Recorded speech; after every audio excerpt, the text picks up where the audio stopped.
Hello, Namaskar. This is Firstpost and you're watching Vantage with me, Palki Sharma.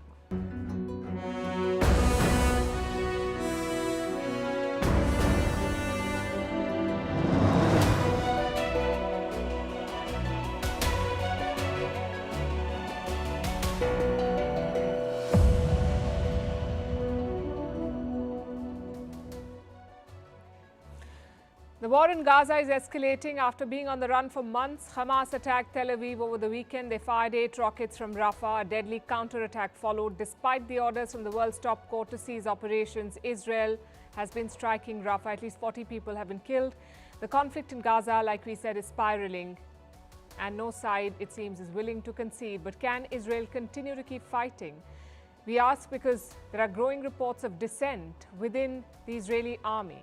Meanwhile, the US and Saudi Arabia are patching up. Washington is wooing Riyadh with new weapons. In China, Xi Jinping's wife, Peng Liyuan, has been given a new role. She will now test the loyalty of the PLA's generals. Meanwhile, French President Emmanuel Macron has hopped next door to Germany. It's the first state visit from Paris to Berlin in more than 2 decades. In the US, McDonald's and Burger King have sparked the ultimate fast food war. And can rainbow colors help you sleep better? We'll get you all these stories and more. The headlines first. The record run of India's stock market continues. Sensex and Nifty opened at all-time highs today. Sensex crossed the 76,000 mark for the first time. This was led by a rally in global markets as well as banking and financial services stocks. Indian Prime Minister Narendra Modi hits out at the opposition over alleged support from Pakistan. Prime Minister Modi calls for an investigation. It comes after former Pakistani Minister Chaudhry Fawad Hussain praised Delhi Chief Minister Arvind Kejriwal. Earlier, the Pakistani politician had also praised Congress leader Rahul Gandhi. Saudi Arabia says Israel cannot exist without a Palestinian state. Its foreign minister calls for building momentum on the two-state solution. Saudi Arabia does not recognize Israel as a state, but growing cooperation between the two countries in recent years has raised hopes for a normalization agreement. North Korea fires a suspected ballistic missile over the Yellow Sea. Japan issues evacuation orders in the south of the country. The provocation comes just hours after South Korea, Japan and China wrapped up their first summit since 2019. Before the trilateral talks, Pyongyang had threatened to launch another spy satellite. More than 2,000 people are feared buried in a landslide in Papua New Guinea. The government asks for international help. The United Nations has called an emergency meeting tomorrow. Friday's landslide was triggered by heavy rains. Papua New Guinea has one of the wettest climates in the world. And early voting begins in South Africa. Most of the country will vote on Wednesday, but more than 600,000 of the elderly and essential workers voted today. The ruling African National Congress, or ANC, is facing its biggest challenge yet. The results will be announced by Sunday.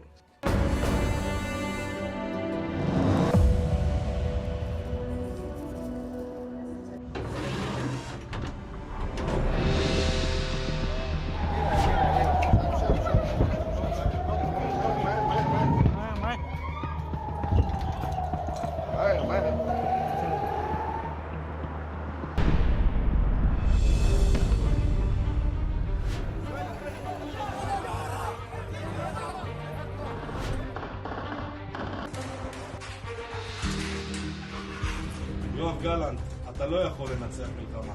תתפטר.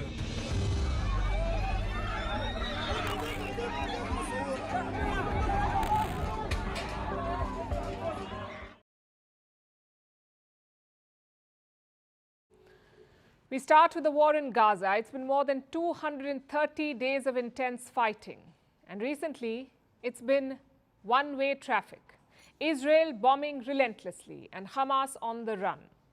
But over the weekend, Hamas tried to hit back. They launched a rare counterattack, that too on Tel Aviv. Take a look at these pictures. Israel counted 8 rockets. They were fired from Rafah. They flew almost 100 kilometers to Tel Aviv. It's one of the biggest cities in Israel, also the country's commercial capital.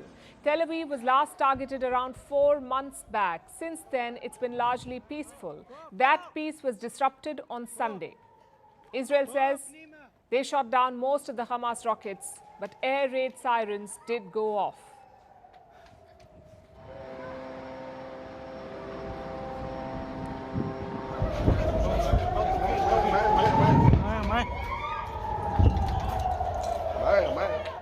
فوق فوق بنيمة.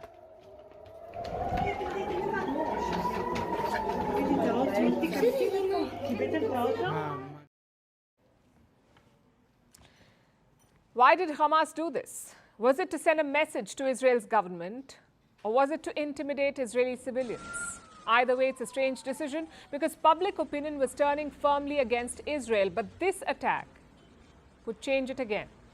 It has confirmed two things for us. One, that Hamas still has the means to strike Israeli cities. And two, they also have the will to do it. Basically, Hamas proved Benjamin Netanyahu's point. So Israel hit back. They targeted the southern city of Rafah. Bombs were dropped on an area meant for displaced Gazans. Video showed a massive fire at the camp. And casualties? The exact number is not clear yet, but reports say at least 40 people were killed, including women and children.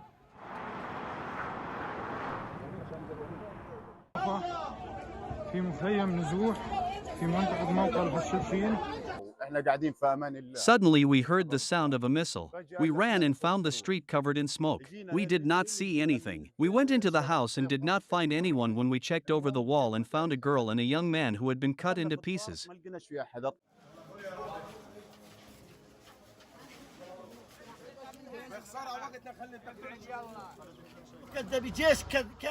There is no security, not for a child, an elderly man, or for a woman. Here he is with his wife. They were martyred. They are gone. He left the children, the innocent ones. What have they done to deserve this? The children have been orphaned.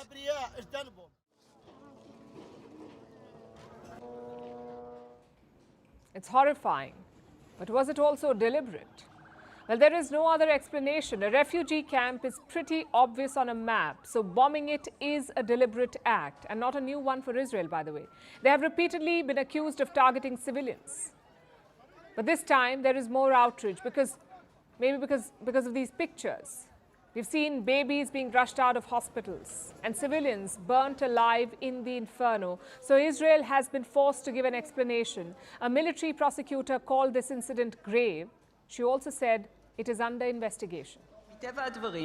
Some incidents, like last night's incident in Rafah, are very difficult. The details of yesterday's incident are still under an investigation, which we are committed to conducting to the fullest extent. Israel Defense Forces regrets any harm to non-combatants during the war. Couple of things to note here. First of all, this is not collateral damage. This is deliberate targeting. And secondly, it's a backward step by both sides. Hamas did the same thing on October 7. They unleashed a brutal terror attack on Israel. And who paid for it? The people of Gaza. 8 months later, they have done it again. Instead of peace, Hamas chose violence. Same with Israel. Last week was a political nightmare for them. A United Nations court asked Prime Minister Netanyahu to stop the Rafah offensive. A prosecutor is trying to arrest him. And what does he do? Bomb a refugee camp. Netanyahu is trying to capitalize on recent events. In his pitch, it is not Netanyahu versus global courts. It is Israel versus the world. It's a pitch that can potentially unite Israelis, but only in the short run. In the long run, people will only remember two things: who won and how did they win. And that's the worry for Netanyahu. Many Israelis disagree with his methods. They want him to focus on talks, on getting hostages released from Gaza. Others think that he should push on, destroy Hamas even at the cost of civilian lives. And the biggest worry? These divisions are seeping into the military. Take a look at this video. It shows an IDF soldier somewhere in Gaza. The graffiti behind him is linked to an outlawed Jewish supremacist group. And what is he saying in this video? That Defense Minister Yoav Gallant must quit. Now, Gallant has questioned Netanyahu's policy. He wants Israel to focus on post-war Gaza. But Netanyahu says, let's beat Hamas first. And this soldier in the video backs the Prime Minister. He wants complete victory over Hamas in Gaza. If not, then he says 100,000 soldiers will revolt. And this is unprecedented. Israel's army has always been apolitical. They have never picked sides in domestic squabbles. So why are they doing it now? Because October 7th has divided the country. Around 70% Israelis want to fight until Hamas is defeated, but 62% also say that total victory is impossible. Plus, Prime Minister Netanyahu is deeply unpopular. 71% Israelis want him to resign, either now or right after the war. They want him to go. We saw evidence of that on Saturday. A massive anti-government protest was organized in Tel Aviv. Thousands of people turned up, including families of hostages in Gaza. Most of them had the same message. War won't get our family back, only negotiations will. But the question is, can the talks resume? It depends on political will. Hamas's rocket attack does not inspire confidence. Neither does Israel's response. Negotiations are the need of the hour because this war is changing both sides permanently. Gaza is now a scarred land, both physically and socially, and Israel's divisions are threatening their most prized institution, their army. So now is the time to pause and pull back.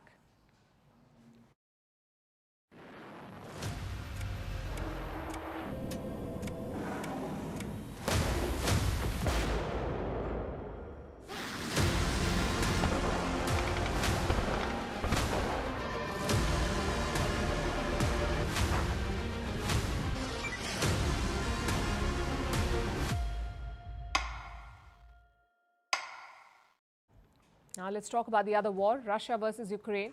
Over the weekend, Ukrainian President Zelensky issued a video message. It was an appeal to Joe Biden and Xi Jinping. Zelensky wants them to attend the Peace Summit next month. It's being hosted by Switzerland. More than 80 countries are attending this summit. Joe Biden and Xi Jinping are yet to confirm their attendance. More importantly, no Russian representative will be there. You could say it defeats the purpose of the summit, and you would have a point. How can there be a peace deal without Russia?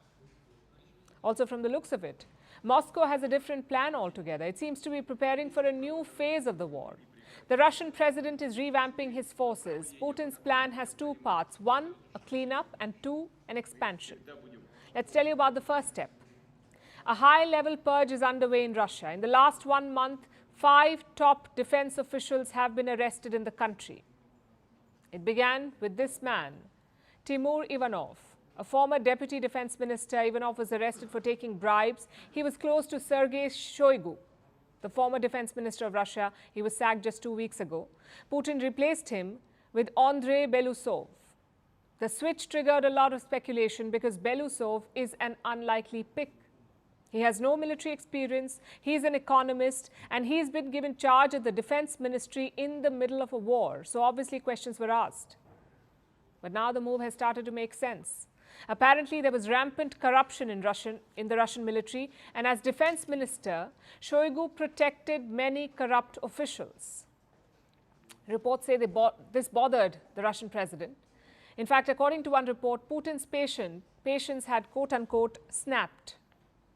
So he ordered a change of guard to clean up the system. Shoigu was removed as defense minister, Belousov was brought in, and since then there's been a churn in Russia's defense ministry. More high-profile arrests have been made, including the head of the personnel department, the communication department chief, an official from the procurement department, a deputy chief of the military general staff, and a former top commander in Ukraine. All of these men have been rounded up, arrested, and charged with corruption. The Kremlin was asked about these arrests. It tried to play them down. The fight against corruption is consistent work. It's not a campaign, it's constantly ongoing work. It is an integral part of the activities of our law enforcement agencies. I cannot give any details as I am not authorized to do it. There is no way to speak about a campaign.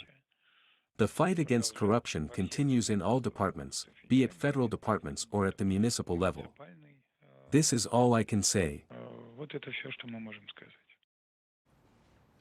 Russia says this is business as usual, but its actions suggest otherwise. The purge could be part of a preparation, perhaps for a bigger offensive. And that's the second part of Putin's plan. Russia is expanding its fighting force. Take a look at these numbers. Russian forces are adding 30 to 40,000 soldiers every month. Since last year, more than 385,000 soldiers have been added to the army, 385,000 soldiers. Since the war began in Ukraine, the Russian military has grown in size. The forces are now 15% bigger. So when did this expansion begin? In December last year, when Putin signed a decree, it helped add nearly 170,000 personnel. The total strength of the Russian armed forces now stands at 1.32 million soldiers. And where are these soldiers being recruited from? A lot of them come from Russian jails. That's right, a lot of them are criminals. Moscow is promising them amnesty. Also good wages to fight on the front. Here's what the average package for a soldier looks like. The monthly salary is anywhere between $2,100 to $2,700, which is 3 times the average wage in Russia. Plus, there's a joining bonus, a whopping $11,000. If the soldier gets hurt or killed in action, their family receives large payouts or compensation. This is what's drawing many criminals to join the Russian forces. Amnesty plus a large salary. The offer is too hard to pass up. Last year, more than 50,000 troops left Russian prisons and ended up on the front lines with Ukraine. What does all of this mean for Kiev? Zelensky believes that Putin will be keeping this war going. He says Russia wants to undermine the peace summit first and then launch a bigger offensive. No one in the world is interested in this war except the aggressor itself, and everyone actually understands this. The peace summit is a format that will not allow Putin to lie any longer. And without lies, he is absolutely nothing. I thank everyone in the world who helps us organize the summit and shows their leadership to bring true peace closer. That's why Zelensky wants support from the US and China. Without their help, it would be hard to convince Putin. Russia is under no pressure to end the war. A statement from Vladimir Putin last week confirmed that. Of course, we realize that the legitimacy of the incumbent head of state has expired. I think that one of the aims of the forthcoming conference in Switzerland is such that the Western community, the sponsors of the Kiev regime, could confirm the legitimacy of the acting head of state, or rather already non-acting. You heard him. The Russian president says Zelensky is not a legitimate leader of Ukraine, and this poses a challenge for Zelensky. He's trying to rally support for a peace conference that cannot deliver peace, as his adversary ramps up his forces, possibly for a bigger offensive.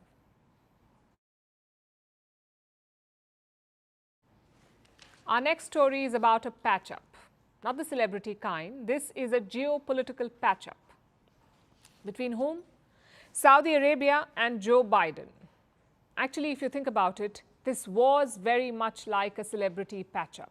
You had a public falling out, some name-calling, some ghosting, and finally, a reluctant rekindling. Let me take you back to 2021.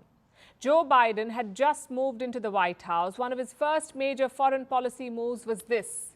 Biden stopped selling offensive weapons to Saudi Arabia, things like missiles and rockets. He stopped selling them. And why did he do this? Because of the civil war in Yemen. Saudi Arabia had entered this war in 2015. They fought against the pro-Iran Houthis in Yemen, but multiple reports accused Saudi Arabia of excesses, like targeting civilians and carpet-bombing cities. So Joe Biden turned activist. On the campaign trail, he criticized Saudi Arabia. He made 2 specific promises. 1, ending military sales, and 2, making the kingdom a pariah. Listen to this. We were not going to, in fact, sell more weapons to them. We were going to, in fact, make them pay the price and make them, in fact, the pariah that they are. Well, he's broken both promises. As President Biden traveled to Saudi Arabia, you may remember his fist bump with Crown Prince Mohammed bin Salman. Not very pariah-making behavior, is it? And the other promise? Well, that could be broken too. Reports say Biden is poised to reverse his ban, meaning he wants to sell offensive weapons to Riyadh now. And this sums up Biden's time in office. More U-turns than at the local driving school. But the question is, why? What changed between 2021 and now? Mainly 2 things. 1, there is a truce in Yemen. The United Nations brokered a deal in 2022. MBS is apparently looking to exit this war. And reason number 2, Biden needs Saudi Arabia. MBS played his cards pretty well. When Russia invaded Ukraine, he refused to criticize Moscow. He also worked with Putin to manage the oil markets, and that was a shock for Biden. He later flew down to Saudi Arabia, even had that fist bump with MBS, and yet he got a cold shoulder there. Now we have a war in Gaza. Saudi Arabia is the leader of the Arab world, so their opinion and their support matters. Washington needs their help to end the war. And how will they do it? With a normalization deal, a deal that normalizes relations between Israel and Saudi Arabia. That's what they're aiming for. And this deal is set to include 3 main points. The US and Saudi Arabia will sign a defense pact. Saudi Arabia will recognize Israel, and Israel will stop the Gaza war and move towards a 2-state solution, meaning the creation of 2 states, one Israeli and one Palestinian. That is the deal. Is that why Biden is giving weapons to Riyadh, to sweeten the deal? American officials say that is not the case, but the timing is suspicious. And Biden's decision will have a major impact. It could tilt the regional power balance. In fact, let's look at 2 questions here again. 1, what weapons does Saudi Arabia stand to get? And 2, what has the US already sold to them? Riyadh will have a wish list. At the top of it will be the F-35s, America's 5th-generation fighter jet, probably the deadliest warplane in the world. Riyadh has tried to acquire it in the past, but Biden repeatedly blocked the sales. If he agrees, Saudi Arabia will be the first Arab country to get F-35s. Another item is precision munitions, a bit like smart bombs. They can change their trajectory to hit the target. Very important in new age conflicts. And what have the Saudis got in the past?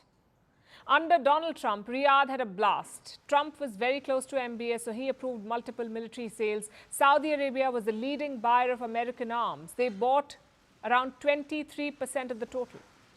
23%, how much was that? In 2017, it was worth $18 billion. $18 billion every year during peacetime.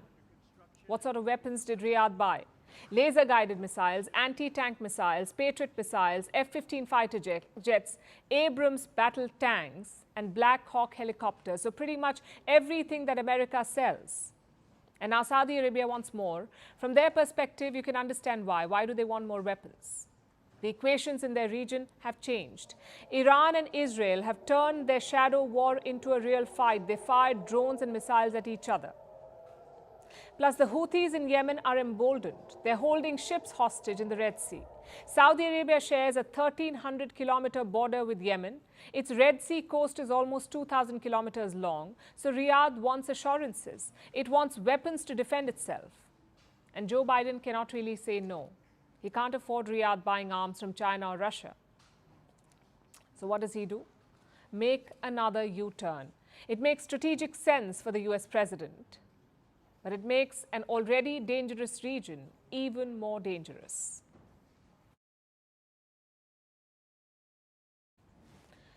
For our next story, I want you to look at a picture.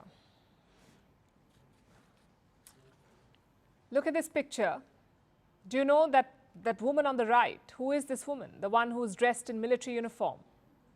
That's Peng Liyuan, the wife of Xi Jinping, the president of China. Now, we don't know when this picture was taken, but we can tell you that it's circulating on Chinese social media. It has been circulating recently. Peng was visiting a military university. What for? I will quote what she was there for. To investigate the construction of a high-level talent team. This is from a media report. These are the words they used. Construction of a high-level talent team. Peng was not alone. Officers from the Chinese military were there. And here's something that you should know. Peng has never served as a soldier. She is not an expert in military matters, but these military officers around Peng find themselves answering to her because she has been promoted to a new position where she can dictate their future in the Chinese military. Not only because she's the president's wife, but also because she has a bigger official role in the Chinese army now. Peng is working with China's Central Military Commission, or CMC. This is the apex decision-making body in military matters, the top body in military matters. Xi Jinping chairs the CMC, and his wife Peng is now part of a committee. It's called the Cadre Assessment Committee. What does this body do? Apparently, it vets future military leaders. It assesses whether they're loyal to the Communist Party or not. And any Chinese soldier would know this. If you're looking to rise to the top, loyalty to the party is paramount, more important than your military skill or aptitude. And now Peng Liyuan will be the judge of this. She will determine if a soldier is loyal enough or not. So anyone seeking a promotion to higher ranks in China will have to pass Peng's loyalty test first. And this is not her first gig with the PLA, the Chinese army. She used to be a singer. Back in 1984, she joined the PLA's music band. In the following years, she rose through the ranks. In 2009, Peng got a promotion. She was awarded the rank of Major General. Then, as First Lady of China, she served as the Dean of the PLA Academy of Arts. And while serving in these positions, she is believed to have kept a low profile. But that is changing. She has been given a bigger role now. Reports say Peng has been promoted to the rank of Lieutenant General. The Chinese mouthpieces did not report this, but word got out as she began discharging her new duties. Xi Jinping's wife is in charge of vetting the future generals of China. Why did he need her to do this? Perhaps because of insecurities as a leader. Let me explain this with what happened a few months back. There was a sweeping purge in the PLA, in the Chinese military. There was a purge. A total of 15 top-level officials were fired. This included their defense minister, Li Shangfu. They were all sacked without explanation. And some of these officers had been handpicked by Xi himself. Some of them were in charge of critical areas like China's nuclear weapons, yet they were all fired. And this crackdown shocked observers. It also exposed the depth of corruption in the Chinese military. So Xi Jinping had to bring some changes. He still signs off on all the top-level promotions in the PLA, but he needed someone to vet the candidates. So he turned to his wife. Peng is believed to be well connected in the military circles, and that should help. She's also helping her husband in diplomacy. She accompanied Xi Jinping on his recent tour of Europe. Wang Yi is China's foreign minister, and he said that First Lady diplomacy was a highlight of this European trip. Apparently, she played a positive role and enhanced China's goodwill in the region. So we may get to see more of Peng in the coming days. There is growing speculation now. Peng could be inducted into China's top decision-making body, the Politburo. Obviously, there's no official comment from Beijing. But one thing is quite clear. Xi Jinping is consolidating power, and he's running out of people he can trust.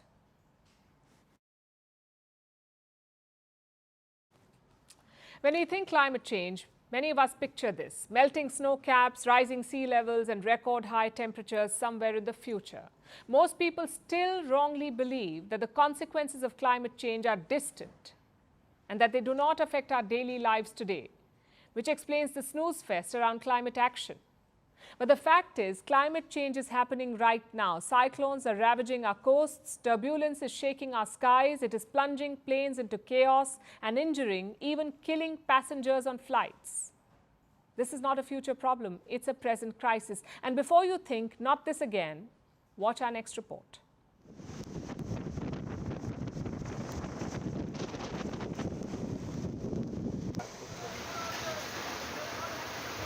Torrential rain,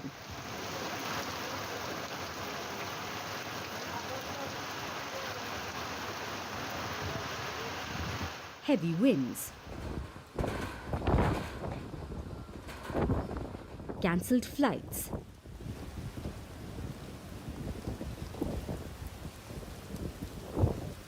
toppled trees, damaged houses, snapped telephone lines, and millions of people left without power. On Sunday night, Cyclone Ramal made its landfall in the coastal regions of Bangladesh. I've never seen such a lengthy cyclone in decades. Usually the storm stays for a couple of hours, but this one has been going since last night. Don't know when it will end. Ramal was the first cyclone of this year for the region. It lashed the coastlines of India and Bangladesh, pounding the low-lying coasts of the South Asian neighbours. At least 16 people have died, and the death toll could rise further. In Bangladesh, 10 people lost their lives. At least 6 died in India's West Bengal. Both nations have moved nearly 1 million people to storm shelters. Nearly 3 million are without electricity. The damage is far worse in the Sundarbans shared by India and Bangladesh. It's the world's largest mangrove forest. Here the high tides breached protective embankments. The cyclone made landfall at 6 p.m. yesterday. The wind is still blowing, raising the tide level. Due to the 10 to 12 hours of sustained winds and rain, the water level has risen by 8 to 10 feet. Cyclones are not uncommon in this region. Since 1965, the Bangladesh coastline has seen 12 major cyclones. It has killed 450,000 people till date. But in the recent years, storms have become more frequent. The reason is climate change. Global warming is driving up temperatures. It's making our seas and oceans warmer. That leads to more intense cyclones, especially in the northern Bay of Bengal. So Ramal is clearly not going to be the last. But while the ocean waters are choppy, things aren't much better in the air. In fact, like the sea, it's quite the bumpy ride. On May 26th, 12 people were injured on a Qatar Airways flight. It was flying from Doha to Dublin. The flight encountered turbulence. Passengers were injured. And it's not a first. It comes just 5 days after a Singapore Airlines flight dropped 6,000 feet in 5 minutes. One person even died due to turbulence. Several others were severely injured. The reason? Climate change strikes again. It's turbocharging turbulence. You see, turbulence can be due to many reasons. It can be because of weather events like rain and storms. Then there's turbulence due to geography like mountains. But the turbulence these flights are experiencing is because of none of this. It's known as clear air turbulence. Basically, you're cruising at 35,000 feet. The conditions are cloudless. And suddenly, you're hit by a jet stream of air. It causes the flight to rise, fall, or even move sideways. Now, no one can predict this clear air turbulence. It can happen any time, and it's because of rising temperatures. It's leading to higher wind speeds and more such fast-flowing streams of air. Not just that, it costs the airline industry $500 million every year in damages caused to the aircraft. It shows you how climate change is changing the world. It's no more about freak weather events like cyclones, it's also disrupting our daily lives, on land, in the seas, and up above.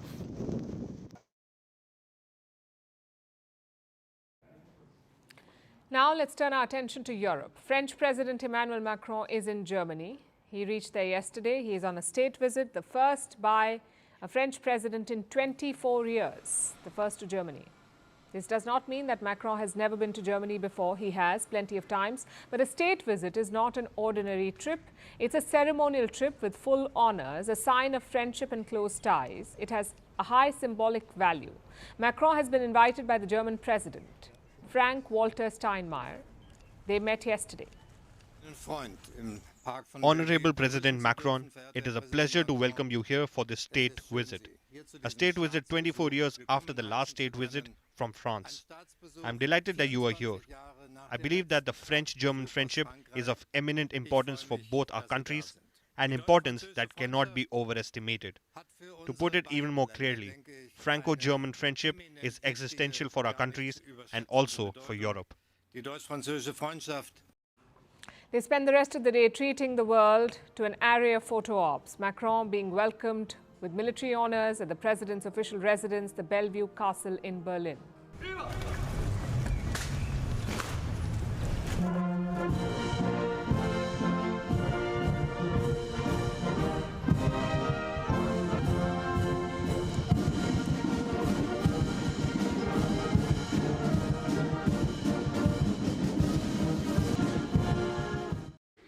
Then the two presidents played foosball or table football. They both had help, of course, and the match ended in a 1-all draw.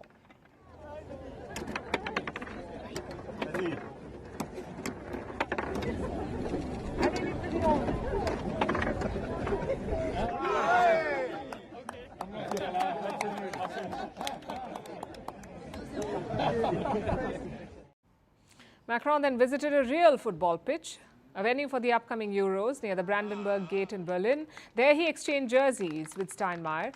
Both presidents had their names on the other nation's uniform. At face value, it looks like everything is splendid, that Germany and France have never been closer.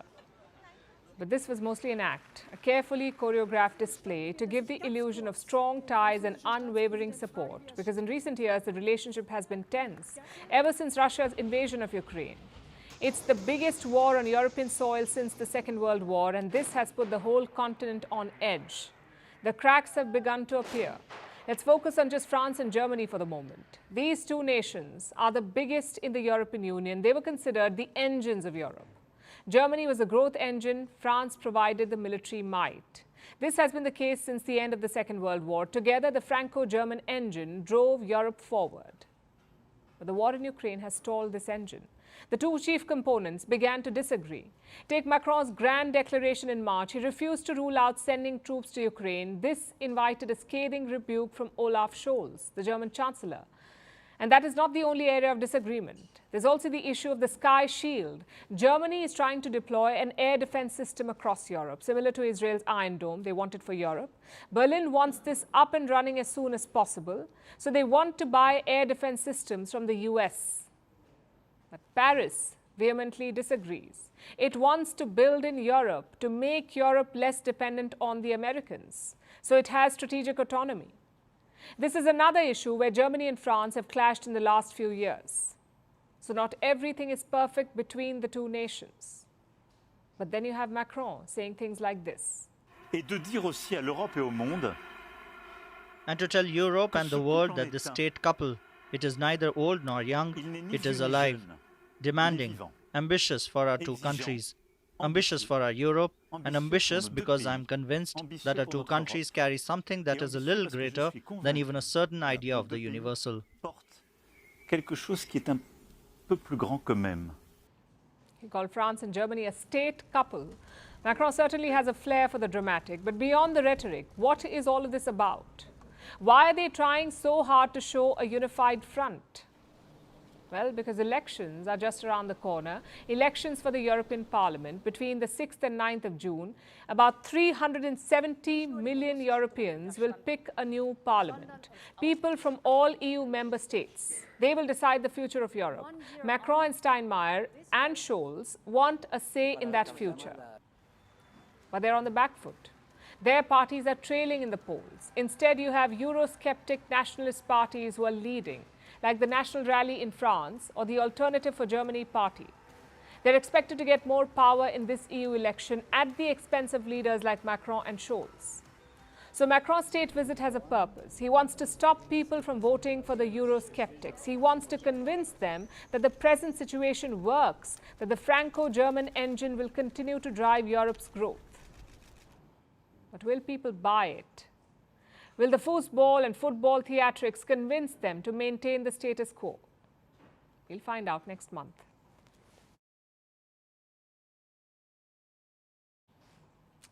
Our next story is from Africa, from Burkina Faso in the west. The country is part of the so-called coup belt of Africa. Since the year 2020, this belt has seen 7 successful coups. There were 2 in Burkina Faso in just 2022, 2 coups. And the second coup left the nation with its present government, a military junta. The junta had promised that their rule was temporary. They had vowed to hand power back to a civilian government by July 2024. Well, it seems the junta is going back on its word. It plans to rule for 5 more years, meaning Burkina Faso won't see elections till the year 2029. Here's our report. Burkina Faso's ruling military junta made an announcement on Saturday. The junta decided to extend its grip on power by 5 years. For another 5 years, Burkina Faso will be ruled by a military dictator. Most likely by this man, Captain Ibrahim Traoré, Burkina Faso's junta chief and interim president. Traoré has already been in power for over a year now. He took control of the country in October 2022 in a coup d'etat against another military junta that had taken control earlier that very year. Yes, Burkina Faso saw a double coup in 2022. The first coup was led by another officer, Paul-Henri Sandaogo Damiba. He ousted a democratically elected government. Damiba said the civilian government was not doing enough to combat terror in the country. So he justified the coup by promising to protect the country. He didn't really get a chance, though. A few months later, he was ousted by Traoré, who again promised to address Burkina Faso's terrorism problem. In fact, terrorism regularly plays a hand in inspiring military takeovers in the region. Burkina Faso is not unique. There have been 7 coups in the Sahel region since 2020. Along with Burkina Faso, coups have hit its neighbors, Niger, Mali, Chad and Guinea. 2 of these nations, Mali and Niger, also deal with terrorist insurgencies. There was public anger against the respective governments for failing to deal with the terror groups. The military capitalized on this anger and orchestrated coups. What has been the result? Well, terrorists are still around. The instability caused by the coups has allowed the terrorists to escalate their activities. In 2023, about 7,000 people were killed in Burkina Faso, Mali and Niger. This is according to ECOWAS, a grouping of West African nations. So despite the coups and the military being in charge, terror is on the rise. Meanwhile, basic needs are not being met. In Burkina Faso, Mali and Niger, 4.8 million people face food insecurity, and 2.4 million are internally displaced. So the military juntas have not proved to be good at governance. Despite this, they keep trying to hold on to power, saying they need more time to make things better. The Burkinabe junta is asking for 5 more years. Mali's junta recently asked for 3 more. Niger's junta took power last year, so it may be a few months before they announce an extension of their regime. And even if or when there's a return to civilian rule, there's no guarantee that the military won't be involved. Look at Chad, another coup-hit nation. Chad was taken over by a junta in 2021.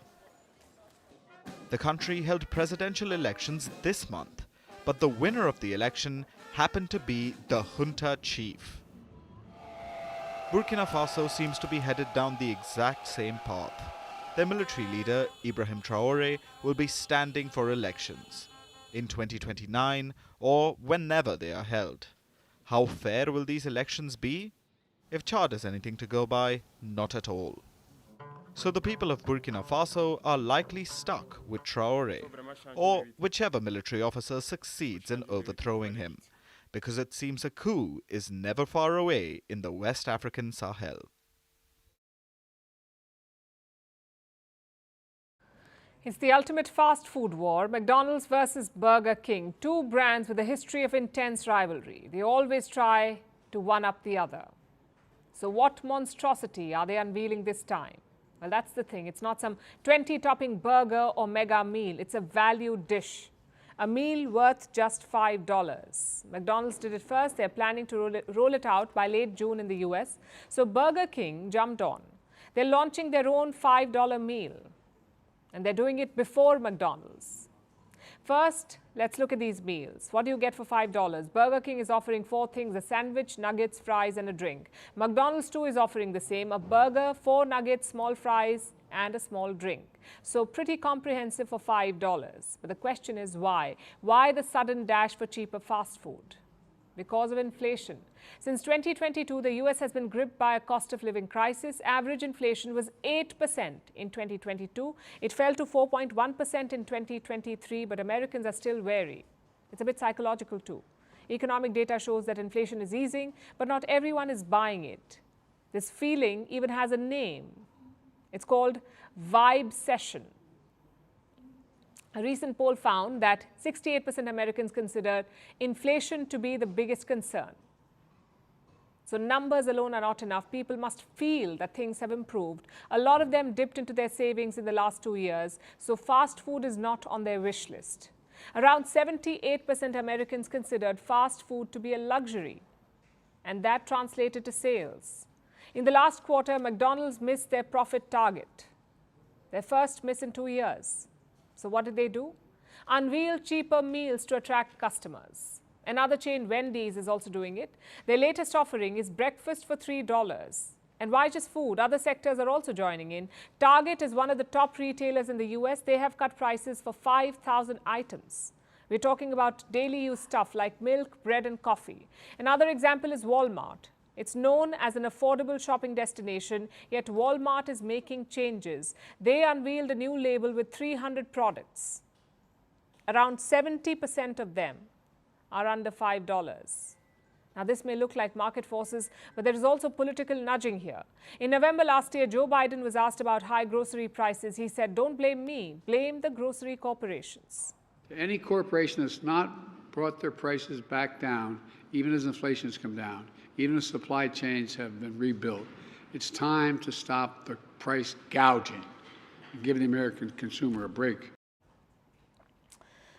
When Target slashed prices, Biden waded in. He said it was because of his appeal. Same in Canada. Last year, Prime Minister Justin Trudeau summoned top grocery firms. His message to them was simple: cut prices or face more taxes. Again, it worked. Of course, this is mostly a Western situation. In places like India, it's different. Supermarkets do not have this kind of power. More than 75% of India's grocery trade happens at local stores, the small and medium ones. But the principle remains the same. When inflation rises, companies are quick to charge more, but the opposite never happens. When inflation falls, companies take their own sweet time. They keep overcharging you. They lose sales, and eventually they tweak prices. It's good for consumers, though. Such tweaks often lead to price wars and sharp discounts. If you're on the lookout, you could be lucky.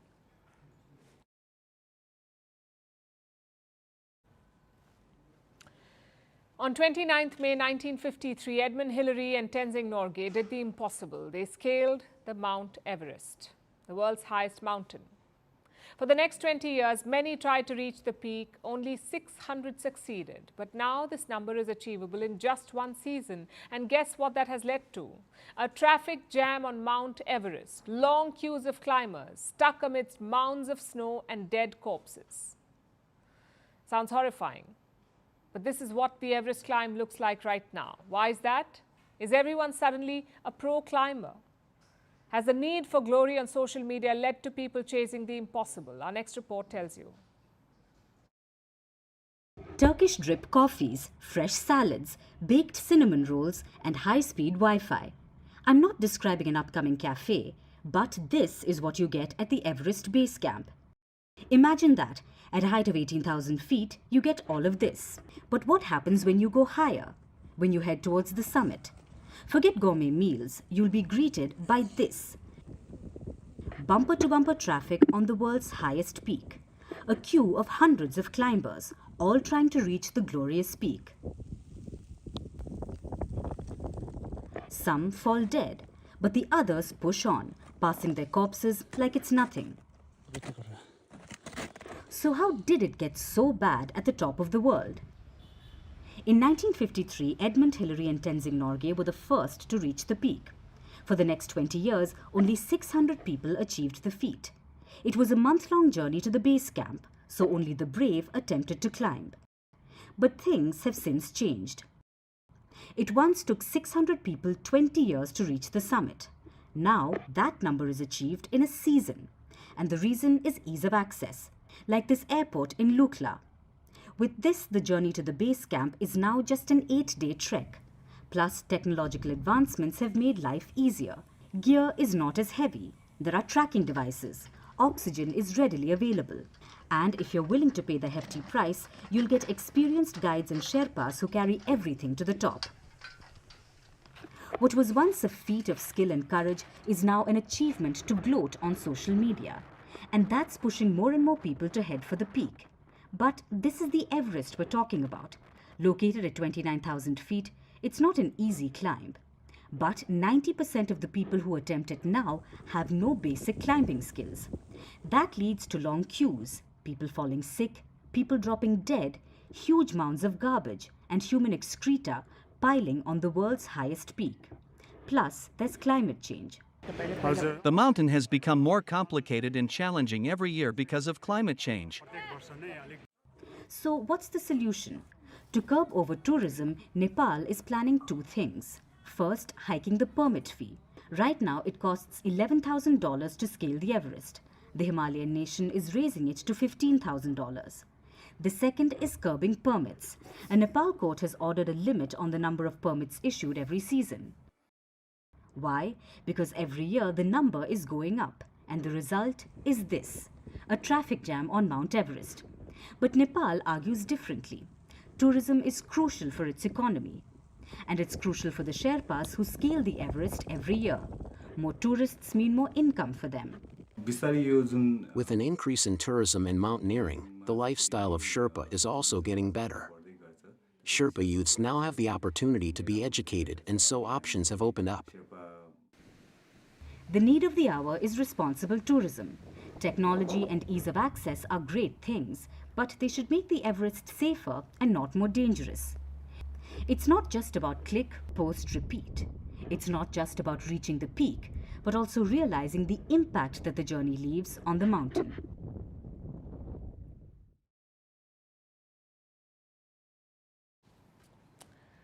Noise.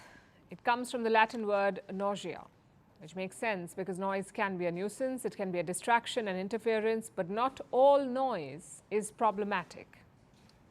In fact, different colors of noise may help you, and you heard that right. Noise comes in a rainbow of colors. There is a whole spectrum. The most familiar among them is white noise. But now other colored noises like pink, brown and green are having a major moment. And this is not a bolt from the blue. We'll tell you why. But first, let's answer the golden question. What do we mean by colors of noises? You see, sound is a vibration, and different sounds vibrate at different frequencies. They form the colors of sound, just like the colors of light. Sound is made up of waves, much like light, and we know a lot about light colors. On lower wavelengths of light, we have more red frequency, and on higher wavelengths, we have more bluish and violet frequencies. So in much the same way, sound can be described with colors based on the distribution of sound. Let's take the example of white noise. It sounds like the static of a TV or radio.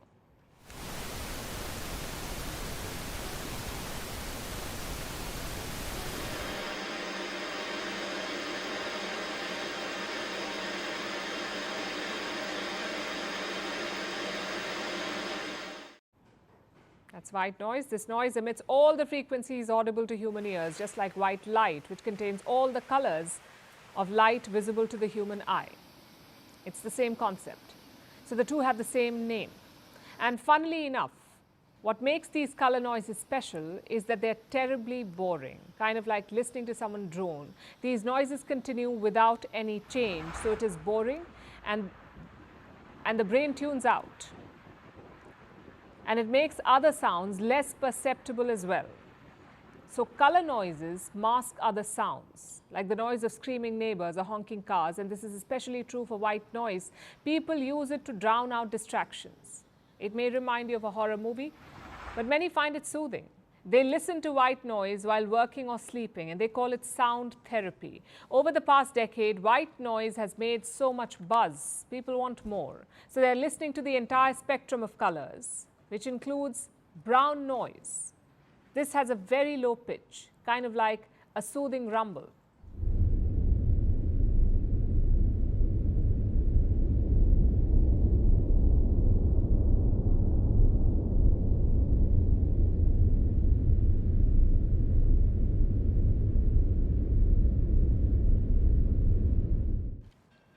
That's brown noise. To many, it sounds like distant thunder or a waterfall. People say it helps them concentrate. Then there is green noise, which is a recent creation.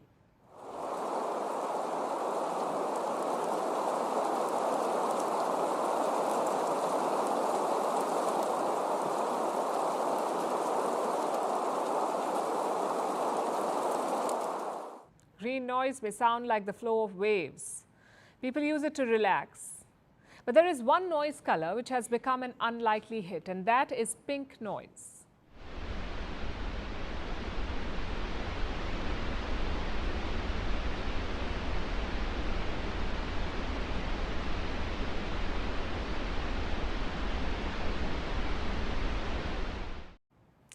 Sounds like light rainfall or rustling leaves. People use it to fall asleep more easily, which makes pink noise a newly discovered treasure because in today's world, sleep is elusive. Globally, 62% adults do not get enough sleep. Over a third of adults have reported sleeping problems, so pink noise is gaining keen interest. According to new research, it can enhance sleep, improve memory and boost relaxation. But the research is still green. If it pans out, it can lead to pink noise medical devices that improve sleep and memory, and that would be groundbreaking. But for now, many questions remain unanswered, and this applies to the entire noise spectrum, really. Sure, noise has its benefits, especially for some people with health problems, sleep issues, or snoring partners. But this science is new. Only a few small studies have been conducted, and the quality of evidence is poor. For every study that lists a benefit, there is another warning you of risks. Noise can disrupt your sleep instead of enhancing it. When your auditory system cannot switch off at night, noise may leave you more tired. So lots of conflicting conclusions, but many have blacked that out because now noise is a commodity. It has been welcomed by the $15 billion global sleep market. Much like sleep trackers, AI-weighted blankets and hotel sleep suites.